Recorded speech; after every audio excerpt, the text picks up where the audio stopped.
అందరికీ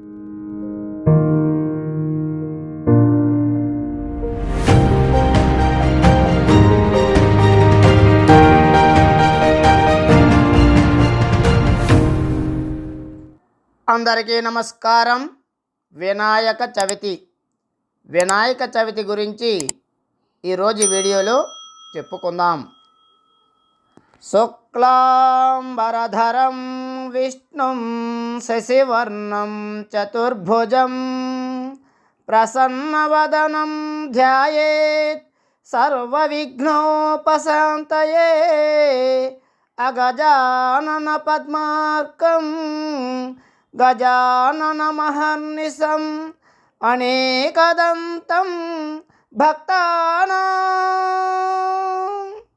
ఏకదంతముపాస్మహే.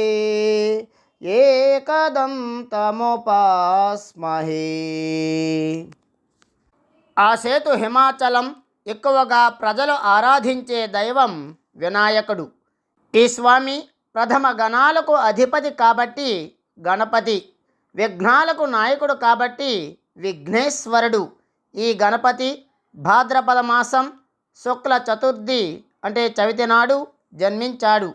అందుకే ఆ దినాన్ని వినాయక చవితి అంటారు. ఆ పండుగ నాడు విశేషంగా పూజలు చేస్తారు. పూర్వం గజాసురుడనేవాడు తపస్సు చేసి శివుణ్ణి మెప్పించాడు. శివుడు తన ఉదరంలో ఉండేటట్లు వరం పొందాడు. శివుడు గజాసురుడి గర్భంలో ఉన్న విషయం తెలుసుకొని తన పతిని కాపాడుమని పార్వతి విష్ణువును అర్థించింది. విష్ణువు గంగిరెద్దుల వాడి వేషంలో వెళ్ళి శివుణ్ణి కాపాడాడు. ఆ సందర్భంలో గజాసురుడి శిరస్సు ముల్లోకాల్లో పూజలందుకునే విధంగా చేస్తానని, అతడి చర్మాన్ని తాను ధరిస్తానని శివుడు గజాసురుడికి మాట ఇచ్చి కైలాసానికి బయలుదేరాడు. భర్త రాక గురించి తెలిసిన పార్వతి నలుగు పిండితో ఒక బాలుణ్ణి చేసి దానికి ప్రాణం పోసి వాకిట కాపుగా ఉంచి స్నానానికి వెళ్ళింది. శివుడు వచ్చి లోకానికి వెళ్ళబోగా వాకిట కాపలా ఉన్న బాలుడు అడ్డగించాడు.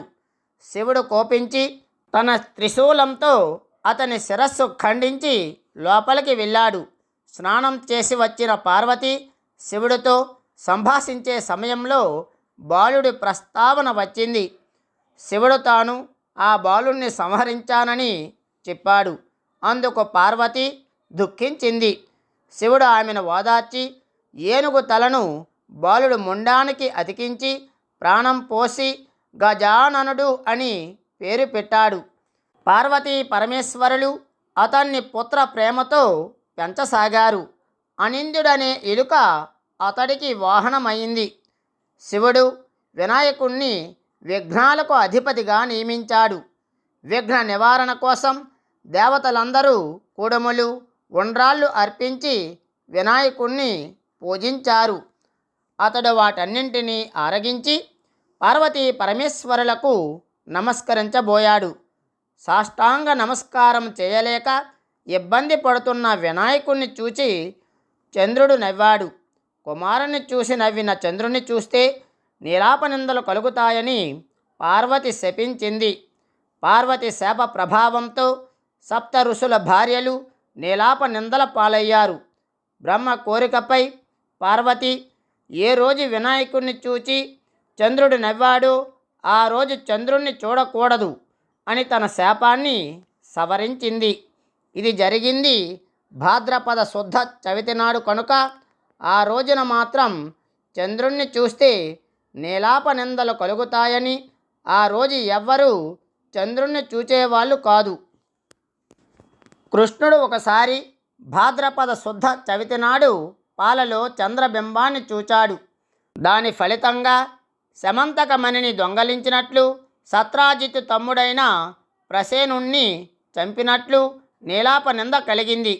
అపనింద తొలగించుకోవడం కోసం అడవికి వెళ్ళి ప్రసేనుణ్ణి చంపిన సింహం కాలిగుర్తులు ఆధారంగా జాంబవంతుడి గుహకు వెళ్ళి అతన్ని జయించి శమంతకమణిని దానితో పాటు జాంబవంతుడి కూతురు జాంబవతిని గ్రహించి ద్వారకకు వచ్చాడు. శమంతకమణిని సత్రాజిత్తుకు ఇవ్వబోగా అతడు తాను మోపిన నిందకు బాధపడుతూ తన కూతురు సత్యభామను కృష్ణుడికిచ్చి వివాహం చేశాడు. మణి కూడా ఇవ్వబోయాడు, కానీ కృష్ణుడు దాన్ని గ్రహించలేదు. భాద్రపద శుద్ధ చవితి నాడు గణపతిని పూజించి శమంతకమణి కథ వింటే ఆ రోజు చంద్రుణ్ణి చూచినా దోషం కలుగదని కృష్ణుడు వరమిచ్చాడు. గణాలకు అధిపతిని నియమించవలసిన అవసరం ఏర్పడింది. ముల్లోకాల్లోని పుణ్య నదుల్లో ముందుగా స్నానం చేసి వచ్చిన వాళ్ళకే ఆ పదవి అని శివుడు అన్నాడు. వెంటనే కుమారస్వామి నెమలి వాహనంపై బయలుదేరాడు. తల్లిదండ్రులకు ప్రదక్షిణం చేస్తే ముల్లోకాల్లోని పుణ్య నదుల్లో స్నానం చేసిన పుణ్యఫలం దక్కుతుందని తెలిసిన వినాయకుడు పార్వతీ పరమేశ్వరులకు ప్రదక్షిణం చేశాడు. దీనితో కుమారస్వామి ఏ నది దగ్గరకు వెళ్ళినా అప్పటికే స్నానం చేసి వినాయకుడు ఎదురు వస్తున్నట్లు కనిపించడంతో కుమారస్వామి ఓటమిని అంగీకరించడం, వినాయకుడు గణపతి కావడం జరిగిపోయాయి.